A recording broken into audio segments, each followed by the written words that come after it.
दास्तान मध्य प्रदेश और छत्तीसगढ़। आज ये नया कार्यक्रम आपको देखने को मिल रहा है जिसमें आपका स्वागत है।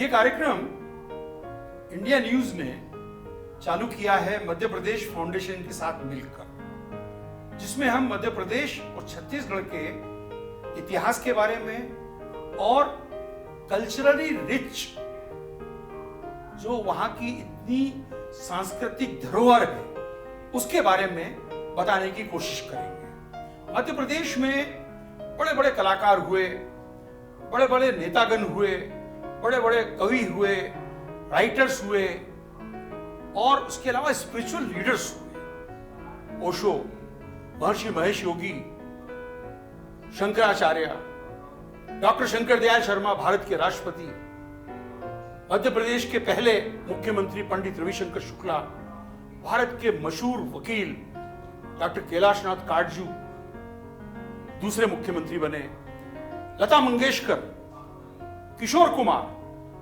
मकबूल फिदा हुसैन, रजा, देवलालीकर, जोशी, शरद जोशी, हरिशंकर परसाई, राजेंद्र माथुर, आप नाम लेते जाइए। लिस्ट इतनी बड़ी है कि ये कार्यक्रम महीनों नहीं सालों तक दिखा सकते हैं, पर हम आज आपको बताने जा रहे हैं एक ऐसी हस्ती से के बारे में जो बनने तो गए थे बंबई में फिल्म एक्टर, उनको एक्टर बनने का बड़ा शौक था, हीरो बनने का बड़ा शौक था, पर वो बाद में मशहूर हुए एज स्क्रीन प्ले राइटर और स्क्रिप्ट राइटर भी ऊंचाइयों पर पहुंच गए। आज की तारीख में भी उनका नाम स्वर्ण अक्षरों में लिखा गया है और लिखा जाएगा इतिहास के अंदर, क्योंकि वो जोड़ी जो थी उसने जो कमाल दिखाया है वो आज तक उसके बाद किसी जोड़ी ने दिखाया नहीं। मैं बात कर रहा हूं, आप समझ गए होंगे, सलीम खान साहब के बारे में। सलीम खान, आपको खुशी होगी जानकर कि हमारे मध्य प्रदेश के हैं, इंदौर में पैदा हुए। 24 नवंबर 1935 को आपका जन्म इंदौर में हुआ। आपके वालिद साहब राशिद खान साहब डीआईजी इंदौर थे, जो ब्रिटिश इंपीरियल पुलिस के ऑफिसर थे, और इंपीरियल पुलिस में, ब्रिटिश राज में डीआईजी से बड़ी कोई रैंक ब्रिटिश राज्य किसी इंडियन को देता नहीं था, वो सबसे बड़ी रैंक थी उनकी। आप उनके 4 बेटों में से एक बेटे हैं, 3 बहनें थी आपकी, और सबसे छोटे बेटे जो थे वो सलीम भाई थे। सलीम भाई बहुत खूबसूरत थे। इनके जो दादा थे अनवर साहब, वो 1800 शताब्दी के आसपास अफगानिस्तान से हिंदुस्तान आए थे। वो पुश्तो थे, पश्तून जो होते हैं, पठान, और उन्होंने ब्रिटिश कैवेलरी के अंदर एक ऑफिसर के रूप में काम किया था। उसके बाद वो मालवा में, मध्य प्रदेश में, इंदौर में बस गए। सलीम भाई को स्कूल जो है सेंट रेफेल स्कूल में पढ़ते थे। सेंट रेफेल स्कूल इंदौर में उस जमाने में कोएड स्कूल होता था, अब वो गर्ल्स स्कूल बन गया है। उसका जो बॉय स्कूल है उसका नाम सेंट पॉल है। आपका पढ़ने में कुछ ज्यादा शौक नहीं था, खेलने में ज्यादा शौक था, और क्रिकेट के बहुत अच्छे खिलाड़ी निकल रहे थे। शुरू में सेंट रेफेल के बाद आपने कुछ साल भर तक क्रिश्चियन कॉलेज ज्वाइन किया, फिर उसके बाद आप होलकर कॉलेज में चले गए।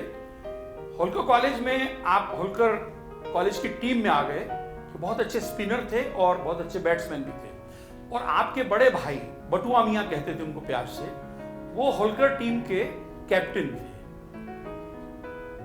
क्रिकेट के खेलने के अलावा सलीम भाई बहुत अच्छे पायलट भी बन गए। इन्होंने पायलट की ट्रेनिंग भी ली और ये सर्टिफाइड पायलट की भी इन्होंने कोर्स किया पूरा। क्रिकेट खेलने के साथ साथ इनका जो मन था वो बंबई के जाने का था, और क्योंकि इनके क्लासमेट्स और इनके दोस्त कॉलेज में सब कहते थे कि यार तुम इतने खूबसूरत हो, तुम यहां क्या कर रहे हो, तो बंबई जाओ ना, एक्टर बनो। तो इनके दिल में एक बड़ी कसक थी कि मैं किसी तरीके से बॉम्बे जाऊं और फिल्मों में जाऊं। इनके जो बहनोई थे वो जानी वॉकर साहब के दोस्त थे। और जानी वॉकर जो थे वो इंदौर के थे, और जानी वॉकर ने इंदौर को इंट्रोड्यूस करा बंबई के अंदर। बंबई में पहले एक्टर जो थे वो जानी वॉकर थे, जो इंदौर से गए थे। जानी वॉकर साहब के दोस्त थे दिलीप कुमार, तो आज भी उनका बड़ा नाम है, उस जमाने में तो उनकी तूती बोलती थी। दिलीप कुमार साहब इंदौर आते थे। किस लिए आते थे? जानी वॉकर उनको अपनी इंपोर्टेड गाड़ियों को ठीक कराने के लिए या चेकअप कराने के लिए, इंदौर में इलियास भाई का एक बहुत मशहूर गैरेज था, महिंद्रा गैरेज। इलियास भाई was considered one of the best mechanics in central India. तो दिलीप कुमार साहब को जानी वॉकर वहां लाते थे। तो बटुआ मियां और इनके जो ब्रदर इन लॉ जो इनको बंबई ले गए, तो जानी वॉकर के पास ले गए कि यार हमारे जो साले साहब हैं सलीम, इनको फिल्मों का बड़ा शौक है। तो जानी वॉकर दिलीप कुमार साहब के पास ले गए। तो दिलीप कुमार ने कहा कि ठीक है, हम तुम्हारी हेल्प करेंगे, बताएंगे लोगों को। मुंबई में उनको एक प्रोड्यूसर डायरेक्टर के अमरनाथ मिले, जो इनकी खूबसूरती से बड़े प्रभावित हुए, और उन्होंने देखा कि बड़ा खूबसूरत पठान है और शौक भी रखता है। तो उसने इन्हें पहली फिल्म बारात के लिए बुक किया। बारात इनकी पहली फिल्म थी, और अमरनाथ जी ने इनको 2000 रुपये दिए कि भाई जाके बढ़िया वाले कपड़े खरीदो, सूट वूट खरीदो, और उन्होंने इनसे कहा कि जब तक फिल्म नहीं बनेगी तब तक तुम्हें 400 रुपये महीना दे दूंगा। आपने, सलीम भाई ने बैंड्रा में एक कमरा किराए पे लिया, मरीना गेस्ट हाउस के अंदर, उसमें रहते थे ये। और उसके बाद ये अजीत फिल्म एक्टर के पेइंग गेस्ट बन गए। ये बारात फिल्म कंप्लीट हुई और वो चली नहीं, और वो फ्लॉप हुई।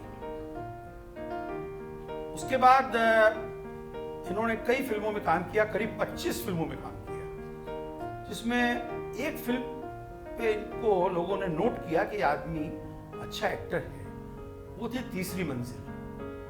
तीसरी मंजिल में इन्होंने अच्छा काम किया, और जब तक ये करीब 25 फिल्में कर चुके थे और इनको ही रियलाइज हो गया कि ये फिल्म में एक्टिंग के लिए कट नहीं है, acting is not a part of his personality. Because इन्होंने एक बार इंटरव्यू में कहा भी था कि मेरे में अपने आप को खुद को प्रोजेक्ट करने की कला नहीं थी, मार्केटिंग जो आज की तारीख में कहते हैं लोग बाग। तो सलीम भाई ने कहा था कि मुझे अपने आप को प्रोजेक्ट करना नहीं आता था। वो मेरे ख्याल से मध्य प्रदेश और मालवा के लोगों की एक कमजोरी भी है। तो उसके बाद आपने कुछ फिल्मों में और काम किया, जिसमें प्रिंस सलीम के नाम से आप करने लगे, और वो सी ग्रेड फिल्में थी। और उसी दौरान एक पिक्चर में जब ये शूटिंग कर रहे थे, तो एक क्लैब बॉय वहां पे जो था, उससे इनकी वाकफियत हुई। तो इन्होंने उस क्लैब बॉय से पूछा कि भाई तुम्हारा क्या नाम है? तो उसका नाम था जावेद अख्तर। वो भोपाल से आ गया था, जिसके वालिद साहब बहुत बड़े मशहूर शायर थे, जानिसार अख्तर। और क्योंकि सलीम इंदौर से थे, जावेद भोपाल के थे, तो दोस्त बन गए। सलीम ने ये सोच लिया कि अब एक्टिंग मेरे पर्सनैलिटी में नहीं है, तो आपको स्क्रिप्ट राइटिंग का शौक चढ़ा, क्योंकि इनको किताबें पढ़ने का बहुत शौक था। ये इंग्लिश नॉवेल्स हमेशा पढ़ते रहते थे, इनके पॉकेट में हमेशा एक इंग्लिश नॉवेल पढ़े रहते थे। तो ये अबरार अलवी नाम के एक बहुत मशहूर स्क्रिप्ट राइटर हुए उस जमाने के, ये उनके जूनियर बन गए। और वो क्लैब बॉय जो था जावेद अख्तर, वो जूनियर बना कैफी आजमी का। इनकी दोनों की दोस्ती हो गई, और चांस की बात है कि अबरार अलवी साहब और कैफी आजमी साहब दोनों पड़ोसी थे। तो ये रोज वहां पे मिलने लग गए, और इस तरह से इनकी दोस्ती काफी अच्छी दोस्त बनते गए। मध्य प्रदेश का एंगल भी था, और उसके अलावा दोनों को शौक भी था। सलीम पढ़ता था और जावेद सुनता था। तो इन लोगों ने डिसाइड किया कि सलीम तुम पढ़ो और जावेद डायलॉग लिखेगा। तो इन लोगों ने सबसे पहले अपने आप को एक जोड़ी बनाई, जिसका नाम रखा सलीम जावेद। वो पहली जोड़ी बनी, और उस जोड़ी को, सलीम जावेद को सबसे पहला ब्रेक उस जमाने के सुपरस्टार राजेश खन्ना ने दिया।